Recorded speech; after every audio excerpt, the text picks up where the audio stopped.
જય શ્રી કૃષ્ણ મિત્રો, શિયાળાની ઠંડીમાં આવી બાજરાના લોટની હેલ્ધી સુખડી મળી જાય તો મજા પડી જાય. તો એના માટે આપણે એક કડાઈમાં પોણો વાટકો દેશી ઘી લઈ લઈશું. તેમાં એક વાટકો બાજરાનો લોટ એડ કરીશું અને લોટને સારો એવો શેકી લેવાનો છે.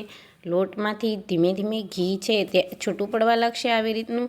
પછી આપણે તેમાં અડધી વાટકી જેટલો ગુંદર એડ કરીશું અને તેને સારી રીતે મિક્સ કરી દઈશું. ગેસની ફ્લેમ આપણે એકદમ સ્લો રાખીશું.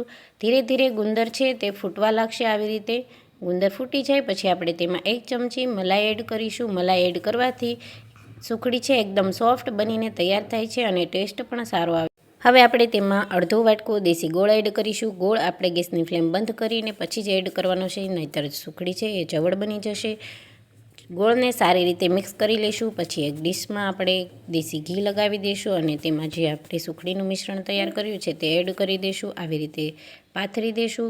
કોઈપણ વાટકો કે ગ્લાસની મદદથી આવી રીતે એકસરખું પાથરી અને ઉપરથી આપણે ખસખસના બી છાંટી દઈશું. સારા એવા કટ લગાડી દેવાના છે. તો અહીંયા રેડી છે એકદમ હેલ્ધી, મોઢામાં નાખતાની સાથે જ ઓગળી જાય તેવી સોફ્ટ સુખડી જે બાજરાના લોટમાંથી બનાવીને તૈયાર કરી છે. ટેસ્ટ પણ બહુ સારો આવે છે. એ વિડીયો પસંદ આવ્યો હોય તો પ્લીઝ લાઇક કરવાનું નહીં ભૂલતા.